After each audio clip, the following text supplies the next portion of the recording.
All right, how we doing here? So I'm gonna put on some lip balm while I'm talking to you guys. I'm sorry to see that my lips are getting chappy here because here in Las Vegas it's so dry out here. That can make your skin chap. Out in this part of the country, or if you're like in Utah or you down there in like Colorado where it's really, really dry, you know, you have to consider probably putting like Vaseline in your nose and stuff like that, so that way you don't get nosebleeds. But anyway, so today I want to talk about all these pending evictions today.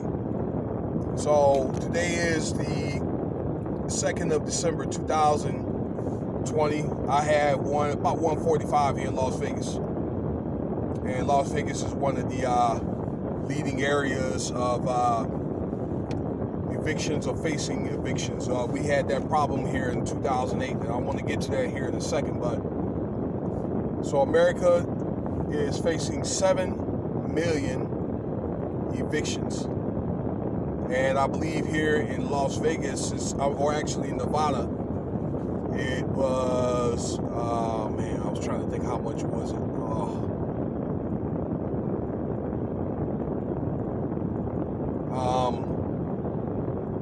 Man, about 300,000-400,000, something like that. The last time I checked, and I checked that about 4 months ago.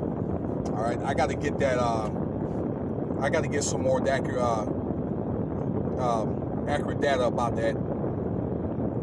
But overall, about 7 million, and many of these facing evictions, they have relief, and what they can do is they can file with the CDC. And they have until the end of the year. But after the end of the year, I mean, it gets to where they have to pay or quit. It is what it is. So, and a lot of this is result of many people being out of work. From what I understand, about 55, 60 million people. These people didn't ask for it, you know, and it's a shame. You know, I don't know what really to say other than just be vigilant and make the proper adjustments. Whatever that your budget can allow you to do, to try to do. Okay? So yeah, you have to work with whatever that you have. I mean, if you have scraps, you have to work with that. Like, for instance, if you got some money saved up, and let's just say you got your employment benefits until the end of the year, or if you have a spouse or you have a friend or whatever, okay, then try to find a place that's affordable for you. I don't know, you know, there's some people out of work and they just out of luck that they may have to find a friend or a family member to live with, okay, for the time being. A lot of people are looking at these smaller spaces, but even these temporary spaces are running out. These studios or places like that, efficiency hotels, motels, or whatever, that do these weekly and monthly rents. These spaces are running out too. And the ones that they have, that they know that people need a place to stay, they need a smaller space, so they're going up. So let's just say here in Las Vegas, that studio that was probably maybe $800 or $850, and that's a lot right there. That's went up to like $1,150. It's capitalization. So I think what they are looking at is they're looking at anything bigger, like 3-4 bedroom houses. That's going to open up the market for that. Now, if you got 3 or 4 people that's confederate with that, what you could consider doing is you guys put your money together and get a 3 or 4 bedroom house or 3 or 4 bedroom apartment, preferably a house because you're going to have more square foot. Just depends on where you are and where you live, but that could be a way to do that.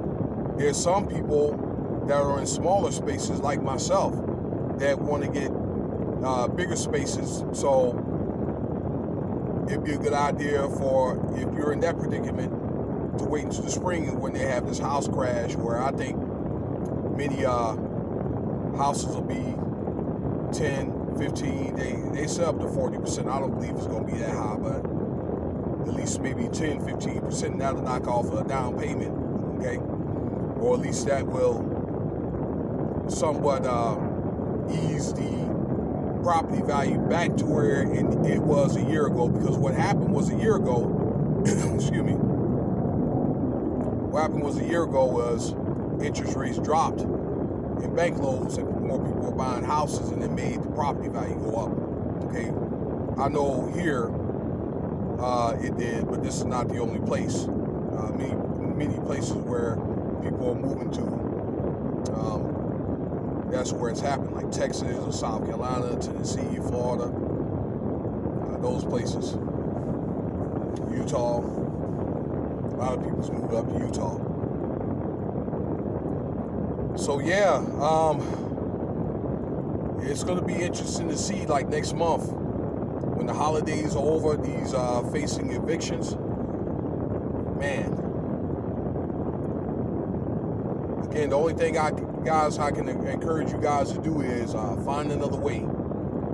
I know it's tough, but yeah, as we get into next year, you may have to look at some presidential ways of making money. If you have to probably take gig work, or I don't know, do what you need to do in a legal fashion, that to make it. If you got to get out there, you got to farm or dig ditches or whatever, hey, go do it. Or if you got to go bust tables at a restaurant, do what you got to do. Work at a store. So, and I'm just telling you this because I had that same problem years ago. Okay, and I was able to work my way through it. I know that for me, you guys are new. These are new situations for you. And all I want to try to do is try to give you some encouragement and insight for what's happening now and what's about to come. I do think it's going to get better. I believe that it's going to get better in a way in which it's not going to be the same. Okay, it's going to be different. But things are going to just get a little bit worse. I guess until they figure out a way, I don't know, to roll up this vaccine thing, or when work starts coming up. And I believe that probably won't start coming back up to like spring or summer, unless you got some connections and you can get back to work probably, around that time or before that.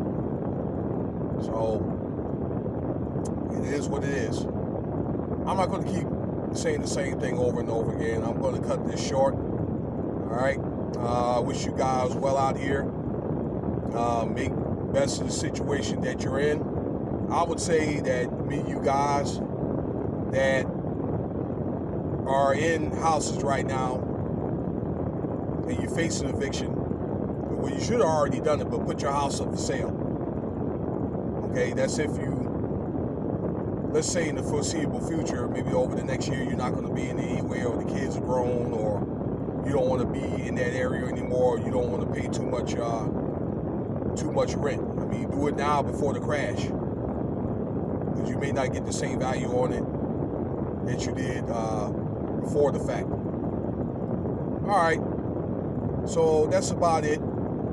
If you like this video, feel free to subscribe, share, leave your comments. Check out some of the these videos. I'm gonna be trying to build up this channel here, and